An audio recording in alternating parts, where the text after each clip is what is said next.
And welcome to our second SUNY Optometry Innovation and Technology Club webinar titled Glaucoma Management Made Simple.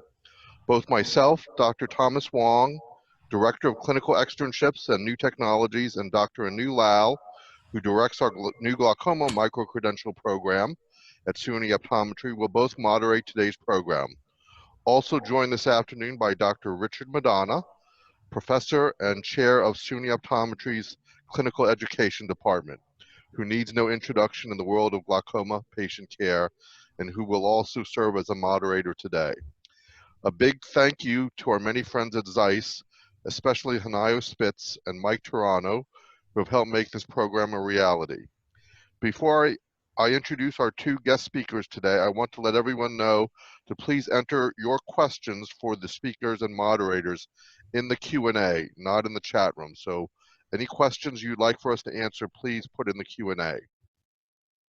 So our two guest speakers and presenters today are Dr. Aaron Leck, a fellow of the American Academy of Optometry who founded Clearview Eye, a private practice in Roseville, California, who was the guest speaker for our retina program last week, and Dr. Danica Morelli, who is both a fellow and diplomat in the American Academy of Optometry. Dr. Morelli is a clinical professor, assistant dean for clinical education, and director, ocular diagnostic and medical eye service at the University of Houston College of Optometry. Dr. Danica Morelli will begin our program today, so I want to give everyone a warm welcome to Dr. Morelli.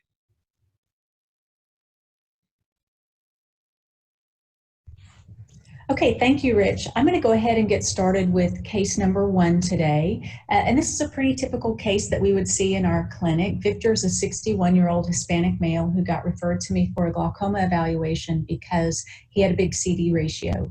His ocular history is unremarkable and his medical history is fairly unremarkable. He's pre-diabetic, just controlled with diet and exercise, and he has hypothyroid disease for which he takes a thyroid replacement hormone. There's no glaucoma in his family, and his initial findings in his exam were normal. 20/20 vision in each eye, pupils, motility, confrontation fields were normal in each eye. On slit lamp exam, there were no abnormal signs of secondary glaucoma, and his gonioscopy was open to the ciliary body band, 360 degrees in both eyes. Intraocular pressure on this first visit were 18 in the right eye and 15 in the left eye. And this is kind of how we go about our glaucoma evaluation. We sort of do things in little silos. So I look at his optic nerves and, I look and I say, okay, I've got very large optic nerves, and that means I should probably expect to have a large CD ratio, which I do. We look at visual fields, and this is his first time to take a visual field, so you can sort of analyze those. And then, of course, we'll get an OCT, and so I've just shared with you his RNFL OCT, and I just wanted to go through it just a little bit. When I first look at this, I say, hey, I've got good quality, my discs are centered well within the measuring circle, and I've got lots of thick colors here. I've got lots of reds and yellows superiorly and inferiorly in both eyes. I notice that all of my disc parameters are grayed out, and that's because his optic nerve is so large he falls outside of the reference zone. And so, everything's looking pretty healthy here. When I look at his RNFL profiles, he is really, really thick. I mean, he's so thick that he's actually exceeding the normative database. And when I come down to the sectors and the quadrants down on the bottom, everything is, again, so thick that he's either green or white, meaning that he's very, very thick here. And so now you've sort of gone through your entire exam, and the question is this glaucoma? And I think if you looked at any one of those 3 items, you might say, I don't know, he looks a little suspicious, but I'm not ready to call it. But one of the things that I use a lot in Forum is something called the structure function plot. And so this allows me to look at all the pieces of data in one screen or in one shot. And it really helps me to try to see if I can find correlation between my exam findings. And so if we look at this structure function plot for Victor, and I'll draw your attention to this middle RNFL T-SNP curve, and we see right away that there's a big difference. Even though both eyes have really thick nerve fiber layer, there's a big difference between the superior nerve fiber layer in the right versus the left eye. We can see that there is, although there are bright colors here, we see that there is a slit defect in the nerve fiber layer, and that correlates very well with this inferior nasal step or partial arcuate visual field defect. And so it's not that we couldn't see any of these things individually, but when we get them all on one page or in one room, instead of being in these little silos, it just becomes much easier to put the whole picture together. Now, on my Forum, I don't have a ZEISS camera, and so Forum will store my optic nerve photos, but it won't recognize them as an optic nerve photo. So I have to look at those separately. But if we go back to Victor's optic nerve photo, if you look really carefully, you can see there's a little tiny disc hemorrhage right at the superior rim, as well as a nerve fiber layer defect. And I think that both of these things are relatively subtle and could be missed on a clinical exam if you were, maybe not on your game that day, or you were busy, or you had patients waiting, or you were distracted. But when we go and we put everything together, it becomes much more obvious that Victor, in fact, does have glaucoma. Thanks, Danica. That's a great case. Here in Forum, we can view and do so many things with it, and you were able to show in your case, I think, some very informational, or some ways in which the information dovetails well, and you're grabbing different modalities. Forum allows us to kind of do that, and in this particular version of Forum, we've got a series of tools that are at our kind of our fingertips. We've got progression summary. We can go into visual field GPA or progression analysis. We can look and just browse individual fields. We've got the structure function progression analysis that we can use as well, and then the creation of those said reports that we were just looking at. Also in this screen, we're looking at a series of the clinical, sort of not clinical events, but the clinical data and information that we have. We are able to support or kind of sort this by OCTs only. We can look if we just wanted to see where all the fundus images were or additional images on the patient, and then visual fields or any other sort of data. And you even mentioned that a little bit about the case that you had with the unidentified piece of information around an optic nerve photo. And so you'll find, or have the capability to find, those sorts of things that are here on this right-hand side.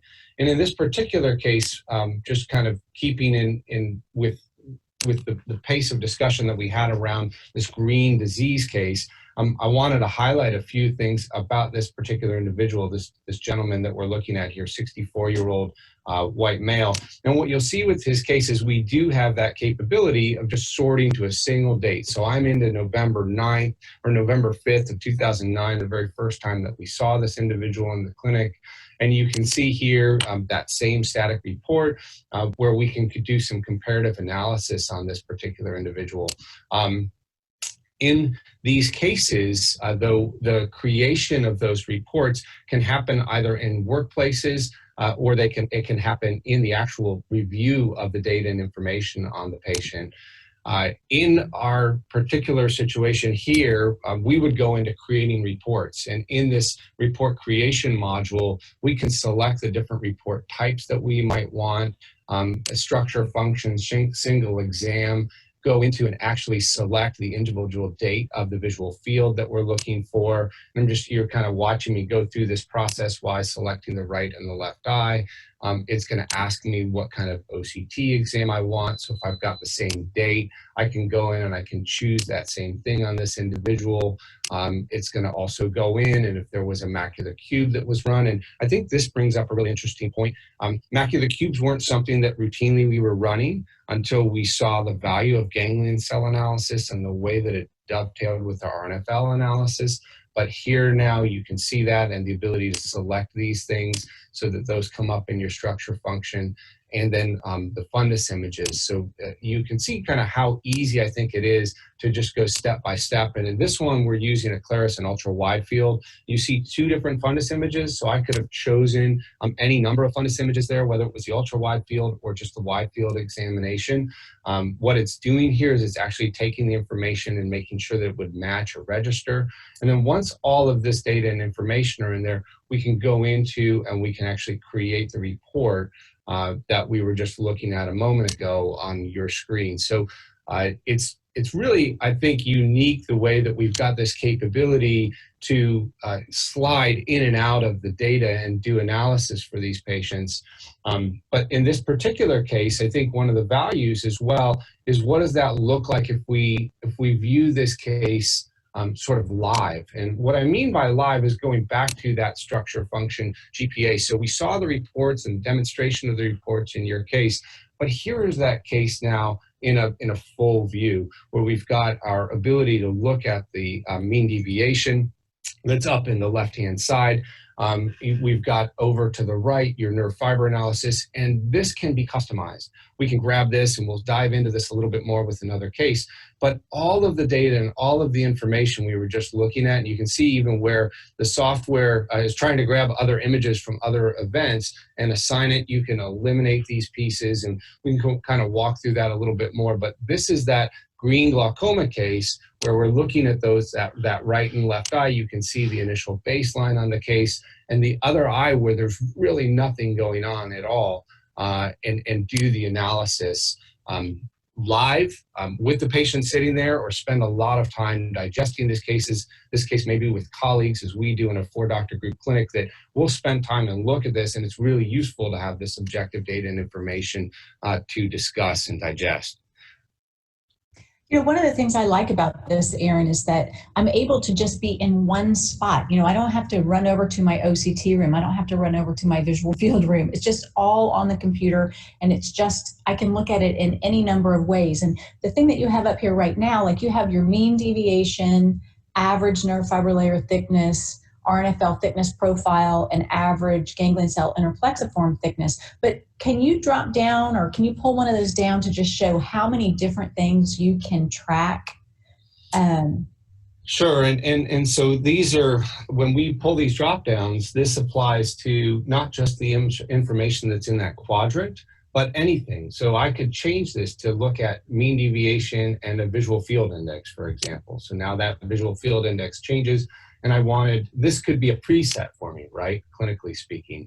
Yeah. I could look at it and say, well, this case, I saw in particular on this case, you know, there seemed to be a lot of decrease that was happening inferiorly, as we can see down here in this optic nerve. So maybe I want to look at the RNFL thickness changes that are just occurring inferiorly and get that calculated rate of change that's happening in this versus that same zone or that same nerve and looking at it superiorly. And we can see that negative 1.6 here, rate of change superiorly, but the inferior rate of change is not quite, it's, you know, maybe about a 40% increase there, but that's a significant identifying factor. And we can go into a ton of those different ones here as well.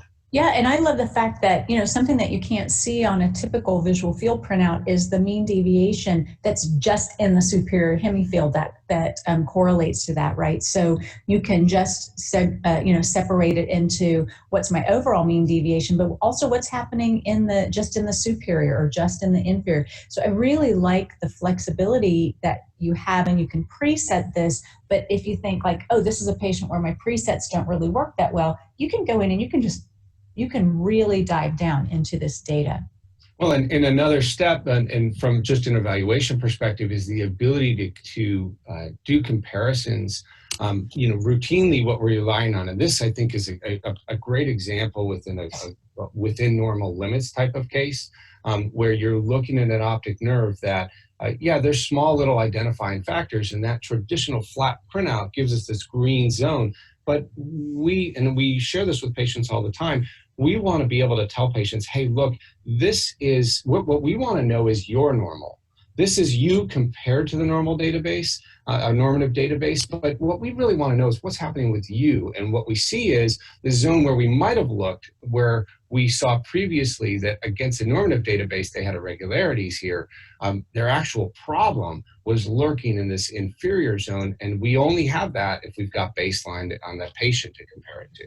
Yeah, and can you go back to just the main screen there, please, for a second, Aaron? Sure. Just the main menu, like, there you go.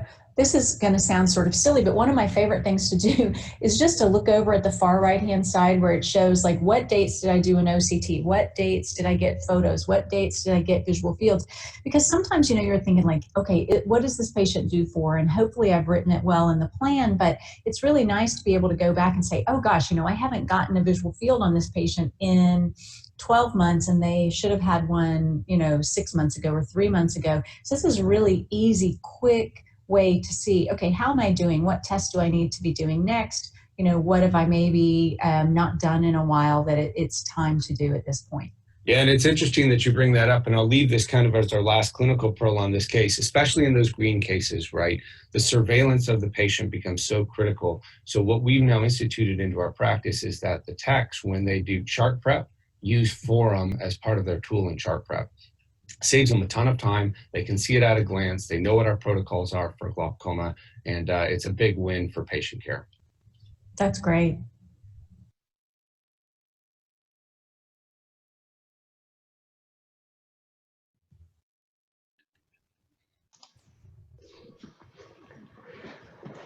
So I think we have a few minutes for questions here. One question came in from our friend Joe Sauka. It's a comment, but I think Aaron has mentioned green disease a couple of times. Joe rightly says this looks like green disease. He was talking about Danica's case. Danica, could you tell us a little bit about green disease? Because your case certainly fits that category of case. Happy to, Rich. So I think most people are familiar with red disease, which is the situation where your OCT has lots of red on it. So we get so used to those stoplight colors that, you know, red means this must be bad. But some people just fall outside of the reference database, and so their data looks red. It's not typical, but it doesn't necessarily mean that they have disease. The flip side of that is the green disease, which a patient really legitimately has disease, but for whatever reason, maybe they were born with a lot of nerve fiber layer, maybe they have a really big disc, or for whatever reason, their values get flagged as green compared to the reference database. And so there's danger in both sides, right? So the danger in looking at red disease and saying this is glaucoma because it's red is that you end up with patients that you're over treating or you're treating unnecessarily. They don't really have disease. The opposite is true for green disease. And so if you are missing the fact that Victor, my patient, had this superior asymmetry between the right and left eyes that really correlated with his visual field loss, you would miss that he has glaucoma because everything looks green and we're so used to green is good, red is bad. You would miss it. He would be untreated. And that's not a good situation either. Yeah, I think in cases like that, where you have structure function correlation as you did, it's a little bit easier, but there are many cases where you don't have structure function correlation and only have a structural change, and that's when you really can get in trouble. Could you maybe summarize what you can do then, Danica? You kind of already started that discussion of how not to miss patients with disease who are in the green. Yeah, so I think the 2 or 3 hints that I would give to practitioners. One would be to always look for asymmetry. So don't just look at the reds and the yellows and the greens. Look for asymmetry, and look for asymmetry between the 2 eyes, and look for asymmetry between the superior and inferior RNFL of both eyes. If you have a reason to suspect a patient and they're in the green, so let's say that you don't have the clinical correlation like you said, so some things look suspicious and other things don't, then what you can do is continue to get those tests and watch for change over time. Because they could, if they start off with a lot of nerve fiber layer like Victor did, they could lose a substantial amount of nerve fiber layer and still be green. So even when you get those serial reports, instead of just looking at those colors, you're looking to see what the progression analysis shows. That's a great point. And additionally, your patient was 48 microns thinner supratemporally in the right eye versus the left. I'm sorry, Anu, go ahead.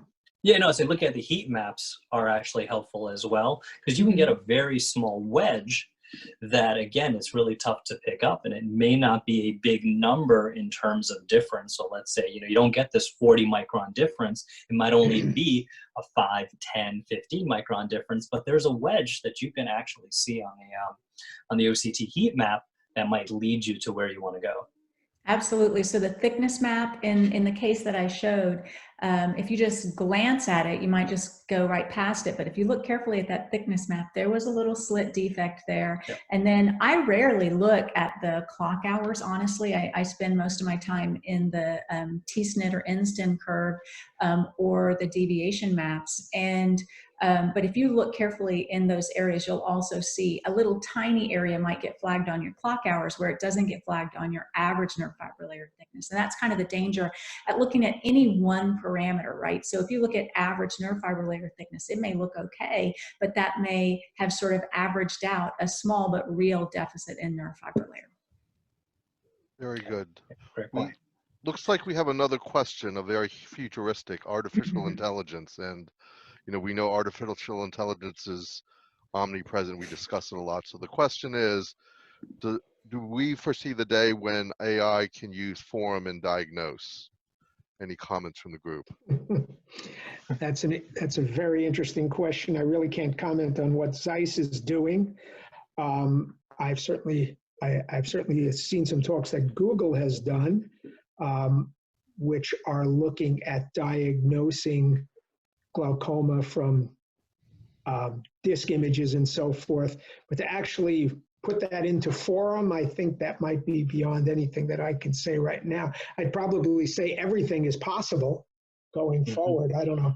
Aaron, do you want to comment on that at all? Seeing it, West Coast, I sounds like a West Coast question. Yeah. So I figured I'd pop this one up, and I would agree with some of what you're saying there. I think that there's a ways to go. There's so much nuance to the condition, but this is probably your first crack of what you're going to see at it. This is a progression summary, and as you can see in it, you're still using the colors, the reds, the greens. That you've got all of those pieces there. So you can't use this as a diagnostic certainty, but there definitely is an effort to try to employ something around artificial intelligence, not so much machine learning, but definitely some artificial intelligence to begin to identify and highlight this for us. So this is that green case that we were just looking at as demonstrated in form, and it's a pseudo green case, but you can see here the visual field, and it gives you the last exam dates and whether or not you kind of pass or don't pass. And then from this, you can dive into and view that eye. And so go and take a deeper look. So I do think there are some aids that are coming with it, but I'm not sure if it's ready for prime time to do diagnostics yet. Yeah, Certainly an interesting question. I'm sorry. Yeah, it's okay. I think that there are certainly things that will help us as we move forward and technology improves. But I really hope, and I really don't think that it's ever going to completely replace the doctor's judgment. I mean, one of the things that we all, I know we're talking to a lot of students, but when you've been out in practice a while, you develop a sense, and you develop, from your clinical experience, what looks real and what doesn't look real. And there's so many things that can cause nerve fiber layer loss, and particularly when you're looking at the peripapillary retinal nerve fiber layer, so many variables: blood vessels, disc size, whether a disc is tilted or not, whether or not there's peripapillary atrophy, those kinds of things. That I think, is there going to be a day when artificial intelligence can make this diagnosis? Maybe. I just think there's always going to be room for our interpretation of this. Aaron, we did have a question regarding the T-SNP curve versus the N-STEM curve. If you can just show how you can flip between the two, I think you just had it out. Yeah, so back up here on the screen again, and there's quite a few different views that you can look at, but up here in the upper left-hand corner is what you're referencing there, and so you just see with the really quick toggle, and I'll wait a moment for it to delay, but you can see the difference there between highlighting the N-SNP curve versus your T-SNP curve, and then also showing that with regards to deviation and progression. So you can use either view to look at that and have a better understanding or deeper understanding, particularly if you don't have a lot of data on a particular patient. Anu, do you want to comment on N-STEM versus T-SNP before we move forward? Sure, and I think as we move on to the next case, I think Aaron does talk about it in the next case as well. Why don't we hold back then? Because I'm not sure everybody even is fully familiar yet with N-STEM versus T-SNP, but we can maybe address that as we as we go forward. Okay. Yeah, so I guess we can go on to some of the cases again. And Tom, are we ready to move forward? Yes, we are, I think. Okay, great. So it's always fun to get a little student interaction and have some discussion here. I'm going to go ahead and move into my second case, which is going to feature a different thing that we can do with Forum that's a real time saver, and that is looking at progression determination. So as a clinician, I spend really most of my time in the, is this glaucoma or is this not, sort of in the diagnosis aspect of things. But once we say that a patient has glaucoma, you know, our game changes, and we're really looking strictly at whether or not we are controlling the disease and whether or not the patient is showing evidence of progression. So I'm going to sort of talk about 4 different things in a quick way as I go through a case. The first thing is, what are the 2 different ways that we can decide whether or not a patient is progressing? And so there are 2 different types of analyses that the software will give us. One of them is event analysis, and I think of event analysis as kind of a yes-no question. Is today's test significantly different from the baseline test? So it's really just yes-no. Is this different? And we're usually going to use event analysis earlier in the patient's disease when we have fewer exams to compare, but we can use it throughout the course of the disease. But usually after we get a fair amount of tests, we're going to depend a little bit more on trend analysis, which is going to create a regression line between a particular parameter of a test and time. So it might, for example, on a visual field, look at the mean deviation over time or the visual field index over time. In an OCT, it might give us average nerve fiber layer thickness over time, or superior or inferior. And so trend analysis is really a way for us not to say, is this changing, but how quickly is this changing?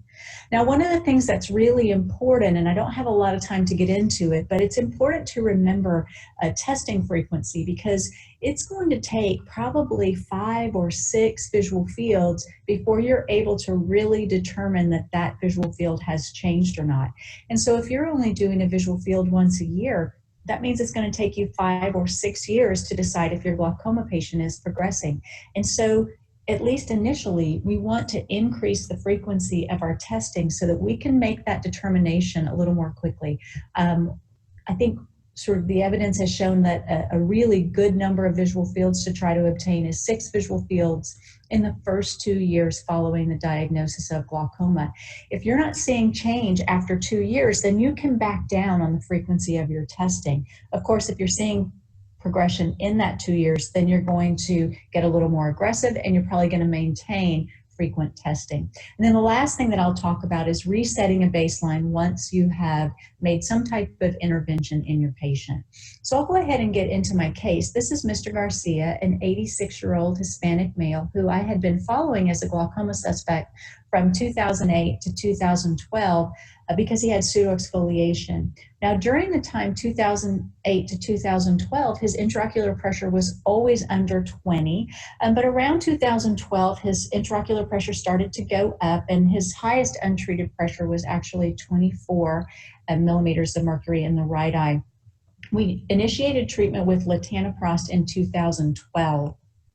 So here are Mr. Garcia's initial optic nerve photos. You can tell they're taken with an old camera.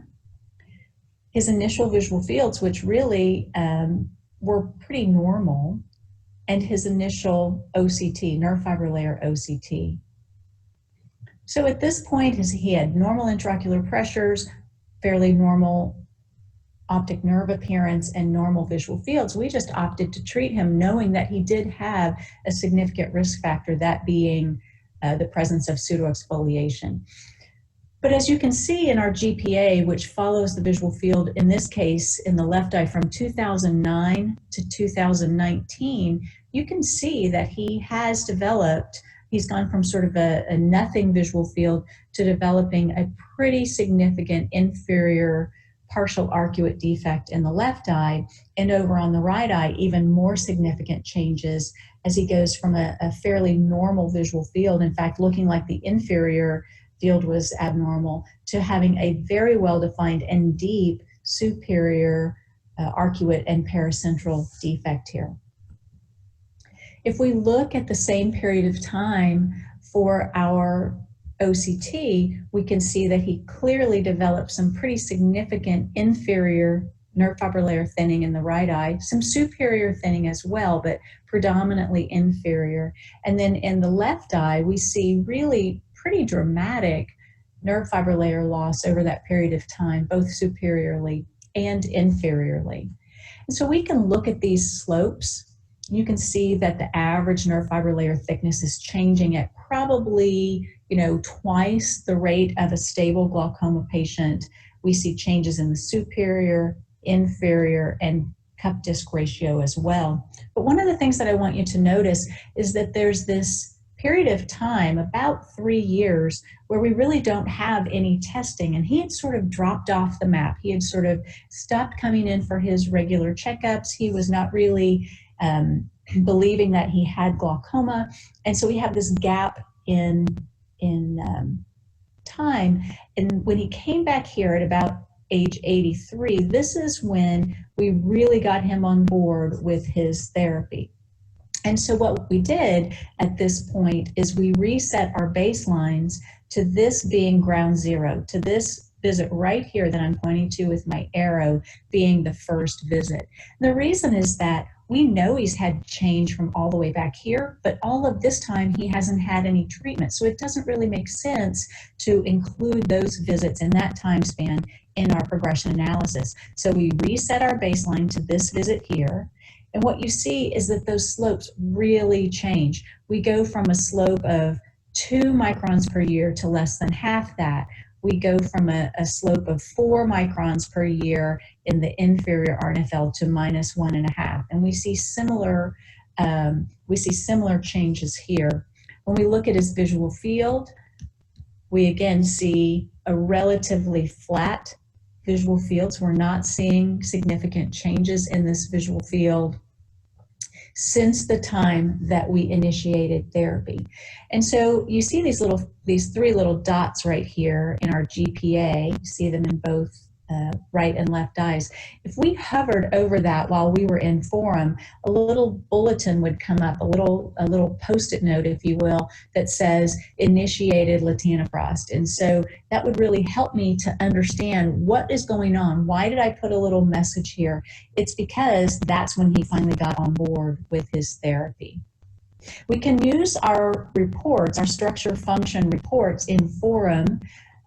This again being Mr. Garcia from the very first time that we saw him back in 2008 or 2009, and we can see that we have change in our visual field, we have change in our nerve fiber layer thickness, we can see that change in our nerve fiber layer thickness here in an event analysis, here in our visual field. And if we then re-baseline that patient, we now see a much more flat slope of our nerve fiber layer thickness, of our mean deviation. We no longer see those flags that are telling us that we're seeing significant progression since we initiated therapy. What a great case, highlighting sort of the robustness of the technology, the capabilities that we have. And sometimes that can be a bit overwhelming. Right? And so we've got to take these times to look at it and digest and think about what's on the screen that's in front of us. Any opportunity, though, that we have to understand the why or how we got to where the data is can be useful. But to start with, what I thought I'd show to those in attendance today is just a little bit inside of Forum, both the capability to do things the way we've always done them, as well as to merge that with maybe new ways to attack the problem. So in this particular case, a 65-year-old male that we're seeing here, and I just want to highlight a few simple case kind of presentation or elements around this individual. So here's that typical or traditional flat report, static report, in which we've got a comparative analysis of the eyes. We've got a T-SNP capability that's in here, and we'll get into in a moment here around on the GPA analysis, where we can actually orient that as an NSNIT or a TSNIT plot. But this is your sort of traditional view that you're used to seeing in that. If we go back up to the top, we can see some more analysis and reporting that was done here, where here's your progression analysis that you're used to seeing. So it doesn't show all of the nerve scans that have been done on here. It's just showing your baseline 1 and 2, and then your last 2 exams, which we can see here, more recent here within this last month. These are really helpful reports if you've got nothing else that you can dive into to look at. They've got 2 pages to them. So these are in PDF, they're exportable, printable. Again, another really nice utilization tool, and then maybe even something that some of the attendees are used to seeing here, a panomap. So we're now looking at a full picture of the optic nerve as well as the macula, looking at the ganglion cell and IPL complex associated with the RNFL. Also, again, a really useful tool. And I would say, at least from my perspective, that using this particular view, I'll still come back to stuff like this, because while we get really some keen ability to digest the information, as we'll see here in the structure function for area of glaucoma workplace, it can be useful at times to go back to and refer to these plots where we can look at maybe a different cut or a different slice than what we're looking at here on the screen. So just to orient us all on what's on the screen here, this is the same individual we were just looking at those reports from. Here in the top quadrant, we talked about this on the previous case, but we've got capabilities to preset these. We can go into, again, just to highlight, we can look at visual field index if I wanted that. If I wanted to quickly change that and say, well, you know, that's not a really critical one for me, and maybe I was using form to record interocular pressures, and I want that listed, it would be available here. These are important places, though, where we can understand our capabilities. And then we talked just a moment ago about looking at a TSNIT versus an NSNIT. Being able to flip between those two or toggle back and forth here becomes really, again, an important tool set at digesting the information and looking at deviation versus progression. So in certain cases, when you want to see how a patient is looking, and this is going to look different at today's view than it would have maybe 10 years ago when we first started seeing this individual, but you can see here the individual's map against that normative database. In my clinic, most of us really like to see progression analysis. We prefer the NSNIT versus a TSNIT. The TSNITs are going to be on all of your more static reports around nerve analysis, but having that NSNIT at your fingertips can be really, really meaningful. To start with, though, on this, what I thought we would go to is some of the new abilities to place into the case now what's happening in terms of clinical events. And so if we look up here where my cursor is, we've got the ability to add new clinical events. Now we can add injections, we can add a medication, a surgery that was done. So if this patient had MIGS, and you'll see that in this case, we would add these in. But let's just start with the medication, for example. And in this particular case, we're going to assign that medication as maybe they began a PGA. I won't be specific to the PGA that they were using. We've got capabilities to add it just to one eye if we were doing a trial, but in these cases also to identify the date at which we are adding those things in. So this can be really useful once we add it in, because it'll help us on that resetting the baseline and analyzing maybe where we've done something, clinically with the patient. But I'll get on a particular case here and stay on a date as we add the medication here. So here's your PGA again. Let's see if I can type. We're going to go ahead and we're going to choose a date of, going back. Maybe this was added back in 2018, and we'll say it was April 9th. It wasn't even a date that necessarily correlated or corresponded to a particular testing date, right? So we're not always going to run a set of diagnostics like OCT on the same date. We might have instituted this drop change a little bit sooner or later. And then we can also play with this, play with where we want to view. So if I wanted to just from a screen view say, well, I just really want to view everything back here, I can do it this way. Or I can reset what my baselines look like as well. And so in resetting the baseline, it would be around an OCT selection. So right now, we're basing this off of our baseline in 2013. But in this particular individual, if I wanted to go and change that baseline to something that was much more recent, and maybe even that correlated or corresponded with the date at which I instituted the medication or had the medication change, we can do that. So let's say that we elected to change that baseline date to July 25th. In this particular case, and so it's going to change that here on the screen for us. We can see that during July 25th and July 6th that we don't have a corresponding RNF or a macular scan on that date, so it's going to change. We may want to adjust that baseline so that those all are in alignment, and you can see where that's again easily selectable within the way in which the program is set up here, where I can select these both, and now you've got two baselines that are set up. It'll give you little error messages as well down in here in terms of where your selections are at, if those don't match up with the data or the information that sits in the system. So just showing you a few different sort of capabilities within that.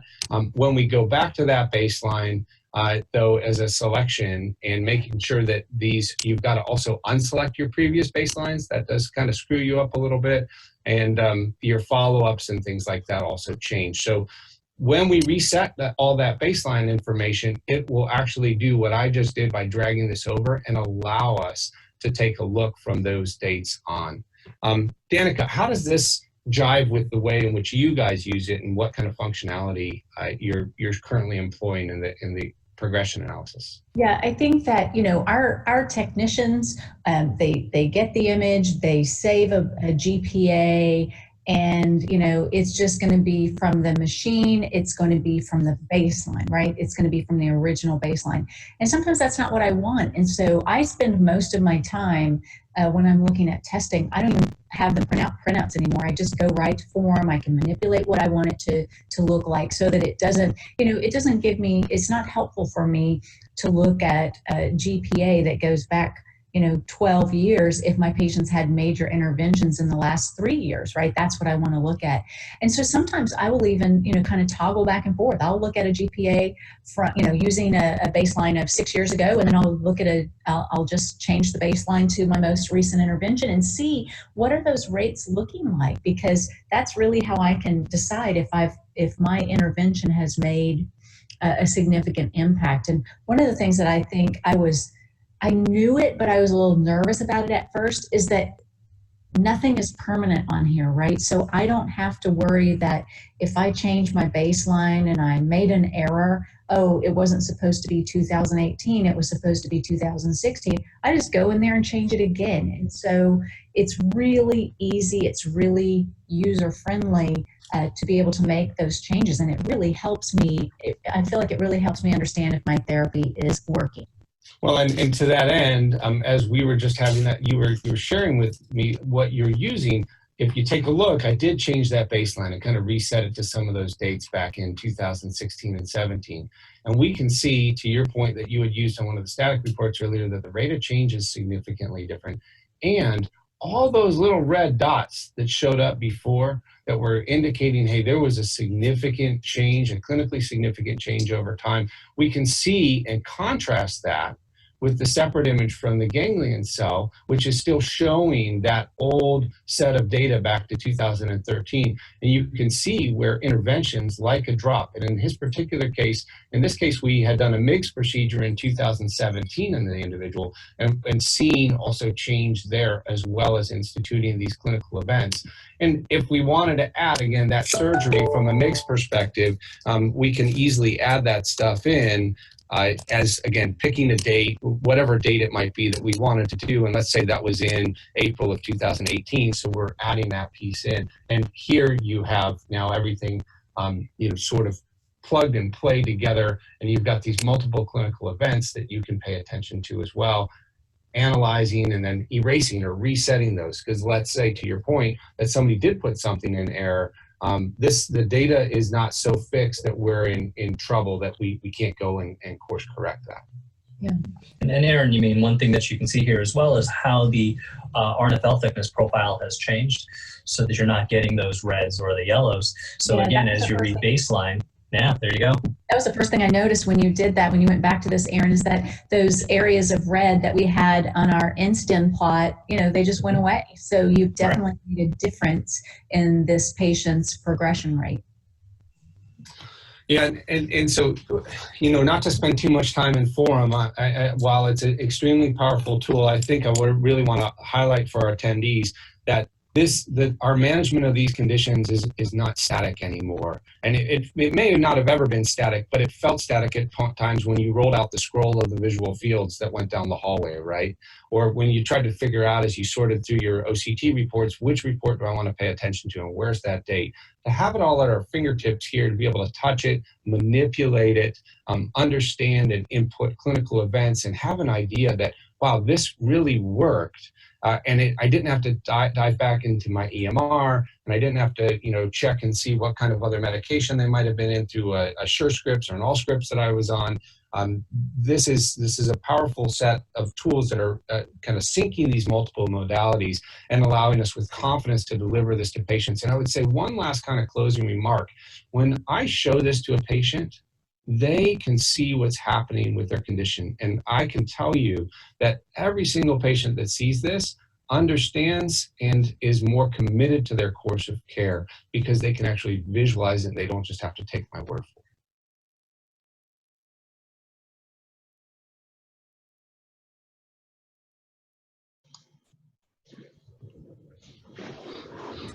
Yeah, absolutely. That's fantastic. So just to follow up with what Rich was saying earlier, you know, we showed how you change from a T-stent curve to an N-stent curve, and for those students who may not have had the glaucoma course as of yet, the main benefit is when you think about glaucoma in general, you know, you don't think about glaucomatous loss happening nasally.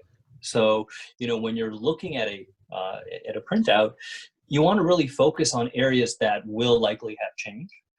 And will likely affect the vision when you go back to the anatomy. So you want to look at things like, you know, superior, inferior, and temporally.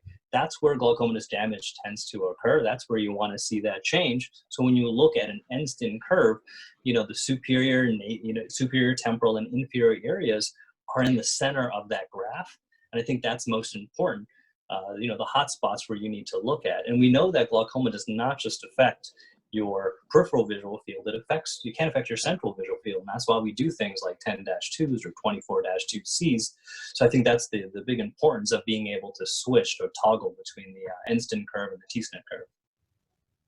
Yeah, thanks, Anu. Yeah, and I think that's a really important point because I think we've all come to recognize, and we should all be doing macular cubes in addition to disc cubes in our glaucoma patients. And I think the majority of people are now doing that. But there seems to be less consensus regarding doing visual fields centrally. And we have a question about 24-2s, 24-2Cs, and 10-2s. Danica, you want to, I think the question is kind of getting at what should you do? Yeah, it's not always an easy decision, Rich. So I think the last thing that any of us wants to do is to double up on our visual fields on every single patient, right? So I kind of lump my patients into three groups. Those patients who have a visual field defect that's visible on a 24-2, let's say an early nasal step or an arcuate bundle defect, I don't necessarily feel the need to run a 10-2 on them if I've got correlation with that visual field and my structural tests like my ophthalmoscopy and my OCT. So on those, I'm probably not going to run a 10-2 unless it looks like it's encroaching on fixation. Another group of patients is the group of patients that looks like they have a relatively normal 24-2 or 30-2, but they're showing specifically some damage on the ganglion cell analysis. So it looks like they have that macular vulnerability zone loss, so sort of infratemporal to the fovea or supratemporal to the fovea. In those patients, I might go ahead and get a 10-2 on them to just see, does anything show up that correlates with this OCT that I'm getting? And then of course we have patients who, the other smaller group of patients is the group of patients that probably needs to have both. One of the things you have to be careful about in a patient who has some central loss, but also has maybe a more peripheral nasal step defect, is that you don't want to go just to a 10-2 because you can lose track of that peripheral defect expanding or deepening. So the 24-2C, I think that adds the 10 points in the central 10 degrees to a 24-2 test grid is an intriguing test pattern. It makes a lot of sense in those patients where you're kind of on a hunting expedition and you're trying to figure out if there's anything going on. I don't know that it would be the test that I would follow a patient on who has a central visual field defect. I think that's a great answer. I'm finding that I'm using the 24-2C on new patients or patients with early disease so that I get the information from both the central 10 and the central 24. I think you said that beautifully. I think the other piece to consider with that as well, and this was a capability that has only emerged recently, is the ability to sort and look at these in mixed formats for evaluation. Or that's a great point. Right, and this isn't a case in which I've got a 10-2, so nothing shows up available, but if I wanted to see a 10-2, I could. If I wanted to see this as just looking at a CETA standard that was run, or if I wanted to see it as a CETA mixed across all CETA that were run, and then I can tease out different individual fields, but being able to view them in a single snapshot and then do something with that is very helpful. Now, Aaron, would you happen to have an example of a heat map? Just so one of the questions here was, can we show an example of a heat map defect, or maybe just comparing the two eyes?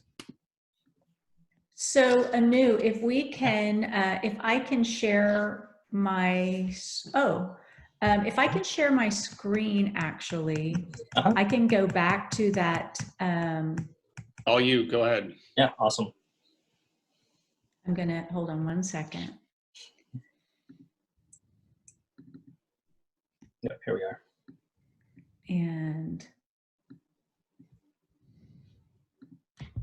there we go. So this is Victor. This is the case that I presented before that has the significant asymmetry in the superior RNFL. And if we come up here to this thickness map, well, if you just take a broad look at this, I mean, it is reds and yellows, really thick. But if we go right here, you can see that there is clearly the beginning of this slit defect right here. And also you can just see that inferiorly, there is much more nerve fiber layer than above. If you were to just see this, you might not think too much about it, but when you compare these here, then it really becomes very obvious. Yeah, I think, and while you're there, Danica, Yep. because I always look at the thickness maps as you do, but what I mentioned before is when I see something like that, that may be one of those times where the clock hours actually become useful. Because if we look down at clock hour 11 o'clock, 126 microns, and if we flip across to the left eye, it's 174 microns. So you have a huge difference, even though the right eye is in the green. It's just, it is way thinner than the other eye. Absolutely. I kind of think about, because I'm older and I have a lot more experience with visual fields than with OCTs, I sort of relate everything on my OCT to a visual field. And I kind of use my heat maps or my thickness maps almost like I use the grayscale. It's sort of going to show me where I need to look in other areas. So when I look here, I just, at an overall look, I say, this sector right here looks a little thinner of all 4 sectors that I'm going to look at. So maybe I'm going to come down here and look at that in my thickness profile. Maybe I'm going to come down here and look at it in my quadrant. So here I've got 115 microns in the right superior quadrant versus 159 microns in my left superior quadrant. And then you're exactly right. I don't pay too much attention to the clock hours, but this is one place where I would come straight down here to this particular clock hour and compare it to the mirror image clock hour in the fellow eye. And so just like we see something on a grayscale and we say, we're not going to make a diagnosis off of this grayscale, but it's going to tell me what I really want to pay attention to. It looks like we have only less than a minute left Oh, of the goodness. session, but I'm going to we stop do my have share. a little bit of time if people want to stay on to ask a few additional questions, but I think we're pretty much reached conclusion now. So if people want to go off, and if those of you who'd like to stay, we can answer a few more questions since we started late. So while we're doing that, you know, I want to pull up here, Tom, while if people are jumping off, is just to kind of go through a similar type of situation in which, okay, here's the heat map right on this particular case, and where might I be looking based on the data and information that's on this, which is what I had originally to review. And you can see this inferior loss right in here on these clock hours. So when I'm targeting my identification of this patient in therapy and where I expect something to develop, that's really going to inform, right, my next steps around the visual field as well. And so from just a confirmatory basis, if I'm looking at that under a structure function now, and I'm going back into that same visual field, I want to look downstream, and in particular at this visual field, to say, well, what's going on with this visual field at this time, and where is that defect, that little nasal step that correlates with that inferior change? And that was a distance of about 9 years, I think. I think that was back in 2013, the original baseline optic nerve OCT that we had on this case. Very good. I see we have another question that asks, how do we handle cases where we have superior temporal, inferior temporal OCT, RNFL loss, but no GCA loss? Any comments on that? Do you just use the GCA? Was the question. No, I mean, I tend to use the RNFL quite a bit. There are times where you can get superior and inferior defects that just based on the anatomy miss the sampling zone.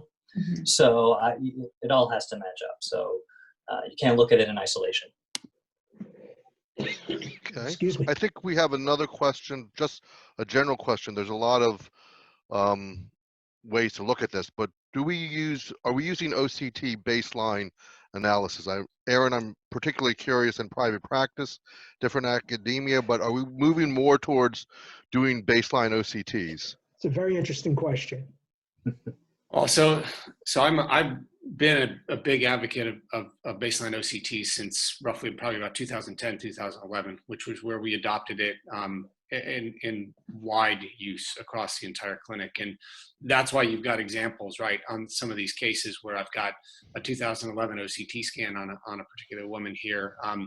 We have quite a few of these cases that I would have started treating these individuals maybe 5 years later.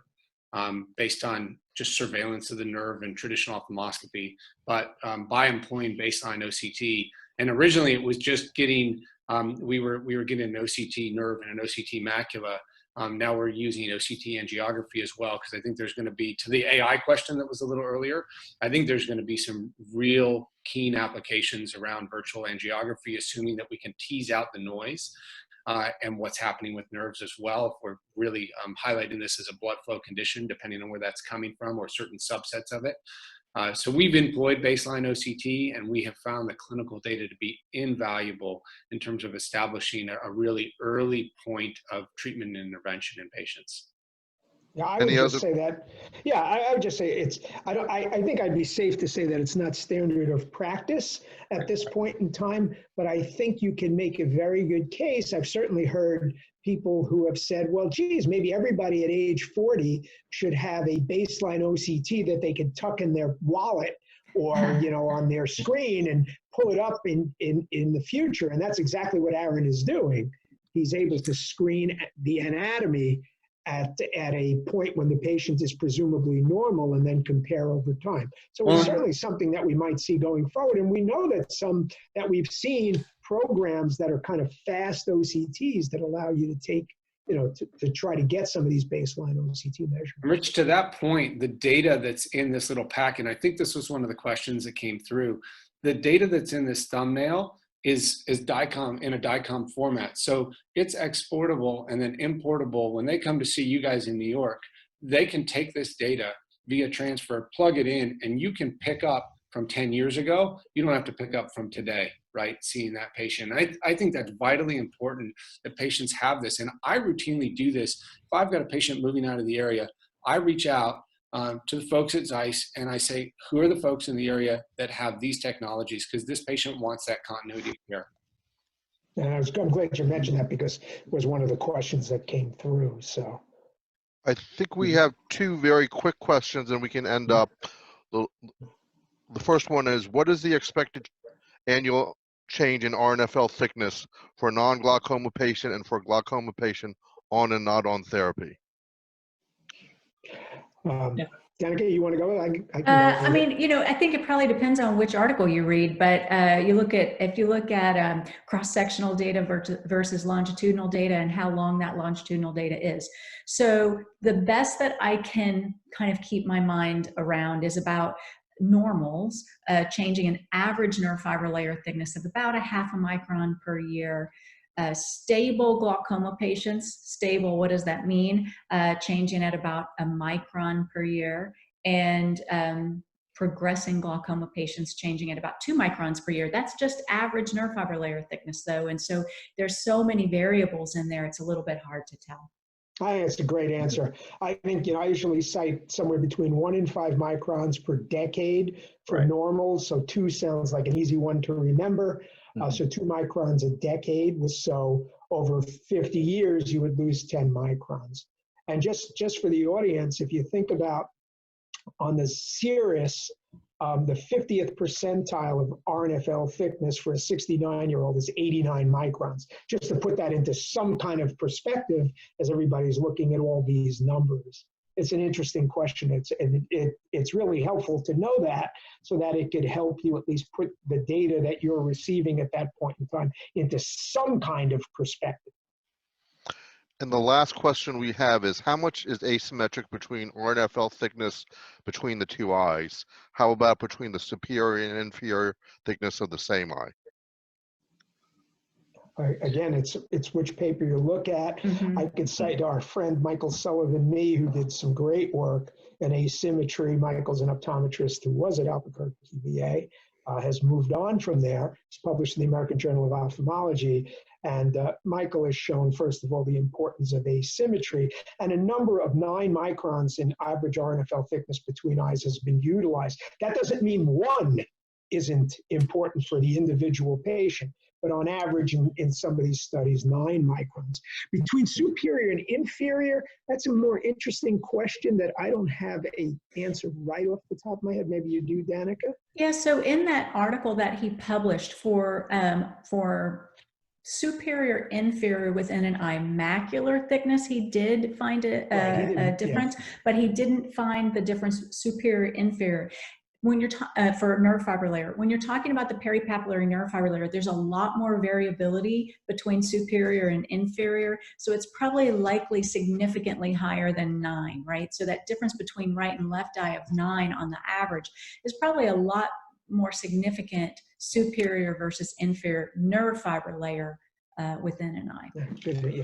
And I just highlight this piece then as well within progression, and this goes back to that baseline, some of those baseline cases. If you're looking up here in this rate of change, when we toggle back and forth between that superior and then inferior as well, this may even be as important or more important. At least it's a factor where we can see that 1 micron difference rate of change per micron per year in that, in addition to the asymmetry that exists superior and inferior in this case.